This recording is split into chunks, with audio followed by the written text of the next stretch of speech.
बड़ों को प्रणाम, छोटों को स्नेह और आशीष। मैं हूं राजेश त्रिपाठी। स्वागत है आपका मेरे चैनल धर्म दर्पण में। आपसे आग्रह है इसके वीडियो लाइक और शेयर करें, और अब तक अगर मेरे चैनल को सब्सक्राइब नहीं करे हैं तो कृपया धर्म दर्पण चैनल को सब्सक्राइब कर लें। राम कथा कह रहे हैं हम लोग अर्थ के साथ। आइए उससे पहले एक सुंदर सा भजन गुनगुना लेते हैं। कैसे ढूंढूं मैं रघुबर प्रताप का, कैसे ढूंढूं मैं रघुबर प्रताप का, कैसे ढूंढूं मैं रघुबर प्रताप का। रूप माया लिया जब घनी रात का, रूप माया लिया जब घनी रात का। कैसे ढूंढूं मैं रघुवर प्रताप का। मन भटकते भटकते परेशान है, अब तो केवल बचा आसरा आपका। कैसे ढूंढूं मैं रघुबर प्रताप का। सुनता हूँ उसका जीवन संवर जाता है, सुनता हूँ उसका जीवन संवर जाता है। जिस पे होती करम की नजर आपका, अपने चरणों से क्यों दूर रखा मुझे। आप ही से शिकायत करूं आपका। रूप माया लिया जब घनी रात का, कैसे ढूंढूं मैं रघुबर प्रताप का। रामायण में प्रवेश करने के पहले कुछ, जैसा हमने कहा कि कुछ चौपाइयों का उल्लेख करेंगे, कुछ रामायण से जुड़े जो चौपाइयाँ हैं उनके विचित्र प्रसंगों पर भी कुछ चर्चा कर लिया करेंगे। तो ऐसा है कि जब धरती पाप से भर गई तो व्याकुल होकर के धरती जो है गौ के रूप में देवताओं से मिली। देवताओं से उसने प्रार्थना की कि कुछ तो हो, कुछ तो प्रभु की कृपा हो कि धरती का भार हरण हो। तो देवता तो विवश थे, कुछ कर नहीं सकते थे। वो गौ को लेकर के, धरती रूपी गौ को लेकर के विष्णु के पास गए। विष्णु से उन्होंने प्रार्थना की कि प्रभु बहुत पाप बढ़ गया है भूधरा पर, और उसके हरण के लिए अब कुछ तो उपाय कीजिए, कुछ तो कृपा कीजिए। तो देवता जब वहां से चलने लगते हैं, विष्णु ने उनको आश्वासन दिया, फिर चलने लगते हैं तो आकाशवाणी होती है कि आप व्यग्र ना हो, चिंतित ना हो। अदिति और कश्यप ने बहुत कठिन तप किया था और मुझे ही पुत्र के रूप में मांगा था उन्होंने। तो मैंने उनसे कहा था कि आप शरीर से कहाँ खोजऊं जाई, नृपतव तनय होब मैं आई। हम आपके घर में जो है पुत्र के रूप में जन्म लेंगे।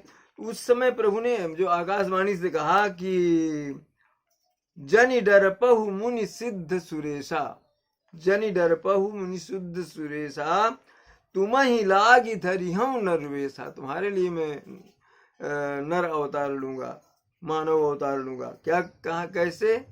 अंशन सहित मनुज अवतारा, अंशों के सहित आऊंगा, अकेले नहीं आऊंगा। लय हम दिनकर वंश उदारा। अब इसमें उन्होंने देवताओं को आदेश भी दे दिया कि वानर के रूप में आप लोग नीचे जा करके बस जाओ और आप प्रभु के चरणों की सेवा करना जब वो मानव अवतार में वहां जाए। तो उन्होंने कहा कि अंशों के सहित आऊंगा। इस अंश में उनकी पराशक्ति सीता भी सम्मिलित है। तो यहाँ एक चौपाई पर है, दो चौपाइयाँ हैं जिनका आपस में मैंने तुलसीदास की जो अपनी धारणा है उससे खंडन होता है।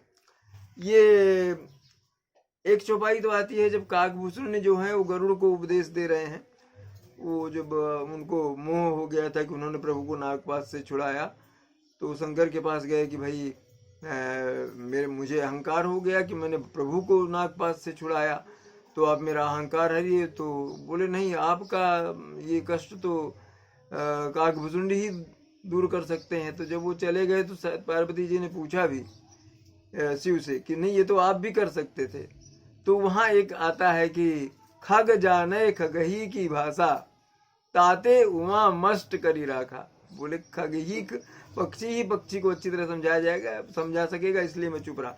तो वहाँ जाते हैं वो, तो काकभूषण जी वहाँ पर एक प्रसंग में कहते हैं इनसे, गरुड़ से, कि मोहन नारी नारी के रूपा, मोहन नारी नारी के रूपा, पन्नगारी यह चरित अनूपा। पन्नग माने सर्प, उनके जो अरि हैं, दुश्मन है गरुड़। हे गरुड़, कभी भी स्त्री स्त्री के रूप में मुग्ध या मोहित नहीं होती। ये विचित्र चरित्र है। ये यहाँ तो ये कहते हैं, तो वही तुलसीदास जब स्वयंवर हो रहा है सीता का, वहां वो प्रयुक्त कहते हैं कि रंग भूमि जब सिय पगुधारी, रंग भूमि जब सिय पगुधारी, देखी रूप मोहे नर नारी। नर और नारी दोनों सीता के रूप में मुग्ध हो गए। कैसे? आप तो पहले कह आए हैं कि मोहन नारी नारी के रूपा। तो यहाँ यह सत्य स्थापित होता है कि सीता नारी नहीं थी, साधारण पराशक्ति थी प्रभु राम की। वो अंश जिनके साथ वो यहाँ अवतार लिए, अंशन सहित लिए हुआ। इसलिए सीता को नारी नहीं समझिए, सीता पराशक्ति थी, राम की पूरक थी सीता। तो ये प्रसंग आता है। ये मैंने कहा इस कुछ रोचक और इस तरह की विचित्र ये भी करते चले। तो अब हम रामायण में प्रवेश करते हैं, रामायण की मूल कथा में। पाई रजाय सुनाई सिरु,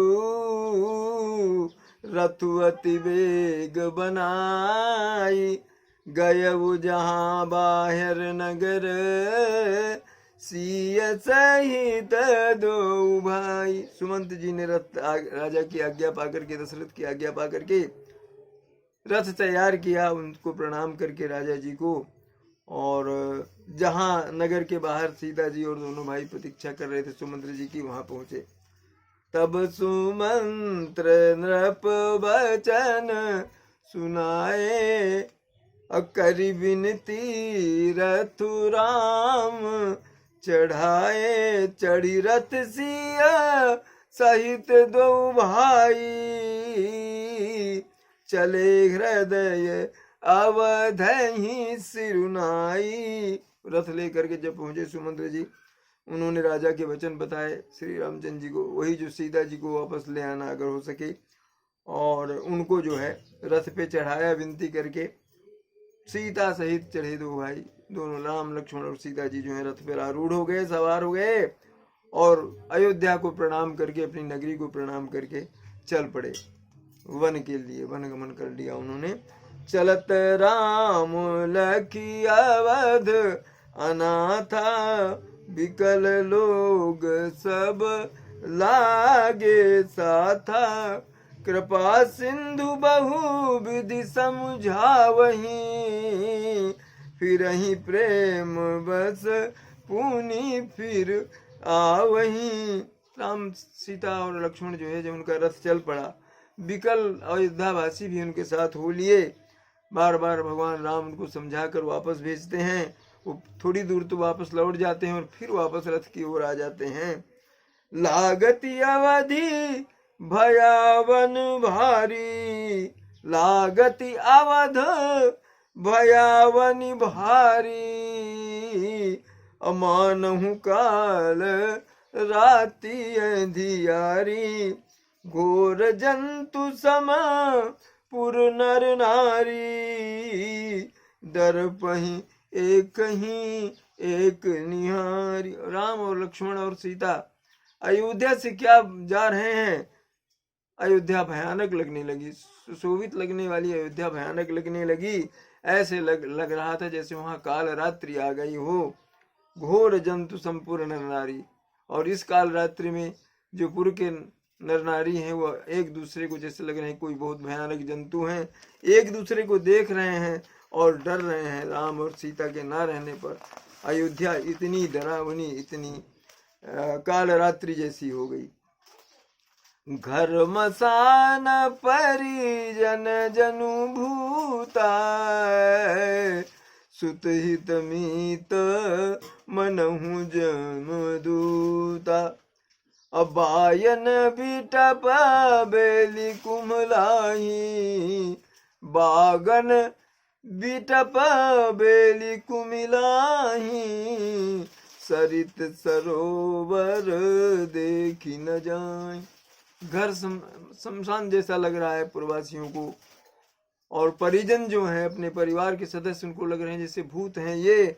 सुत हित मीत मनहु जमदूता, अपने मित्र अपने पुत्र ये सब जमदूत जैसे लगने लगे भगवान राम के अयोध्या छोड़ते ही। और बागन बिटप बेल कुमलाई, बागों में बेल जो है वो पुष्प बेल जो है वो सब कुमला गई हैं, मुरझा गई हैं। सरित सरोवर देखना चाहिए, नदियां और सरोवर की तरफ देखा नहीं जा रहा, ऐसी उनकी स्थिति हो गई है।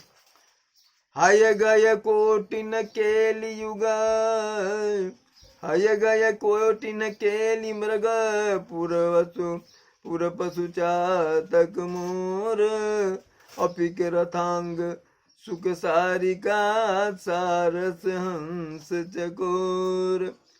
मनुष्यों की कौन कहे, जीव जंतु करोड़ों घोड़े हाथी और खेलने के लिए पाले गए जो हिरण हैं, नगर के गाय बैल बकरी जितने जीव जंतु हैं सब जो हैं पशु जो हैं, पपीहे हैं, मोर हैं, चकवी चकवे तोते, ये सब क्या कर रहे हैं। राम वियोग विकल सब ठाड़े, राम वियोग विकल सब ठाड़े। जहाँ तहाँ मन हूँ चित्र लिखी काढ़े, नगर सफल बनो गहवर भारी। खग मृग विपुल सकल नर नारी। रामचंद्र जी के वियोग में सभी व्याकुल हैं ये जीव जंतु, जहाँ तहाँ ऐसे चुपचाप खड़े हैं जैसे लगता है कि चित्र हो उनका बना दिया गया हो। और नगर के जो हैं सभी फलों से परिपूर्ण भरे वृक्ष जो हैं वो देखे नहीं जाते। नगरवासी सब स्त्री पुरुष बहुत से पशु पक्षी जो हैं। अवधपुरी में सब जगह दुख ही दुख छाया हुआ है। अब विधि कह के किरातिन कीनी, अजही दव दुसह दसहु दिस दीनी। सही न सके रघुबर बिरहागी, चले लोग सब व्याकुल भागी। कैकेयी, विधाता ने कैकेयी को भीलनी बना दिया, जैसे जिसने दसों दिशाओं में दुसह दावाग्नि पैदा कर दी हो। श्री रामचंद्र जी के विरह से ये लोग जो हैं वो उसकी दाह को, अग्नि की उस दाह को नहीं सक सके, सब लोग बेकुल होकर भाग चले। सब ही विचारो कीन मन माही, राम लखन सिय बिनु सुख नाही। जहाँ राम तहाँ सबुई समाजू, अबिनु रघुवीर अवध नहीं काजू। सबने मन में सोचा विचार किया कि राम और लखन और सीता के बगैर तो हमको अयोध्या में कोई सुख नहीं है। ये थे इसलिए सुख है, अब जब ये अयोध्या छोड़ के जा रहे हैं तो यहाँ हमारे लिए कोई सुख नहीं है। जहाँ राम तहाँ सब ही समाज है, जहाँ राम है वहीं ये हमारा सारा समाज है। और बिन रघुवीर अवध कहीं काजू, अगर राम अयोध्या में नहीं है तो फिर हमें अयोध्या से क्या लेना देना, इससे क्या काम हमारा। चले साथ अस मंत्र दृढ़ाई, सुर दुर्लभ सुख सदन विहाई। राम चरण पंकज प्रिय जिनहि, विषय भोग बस करही किति नहीं।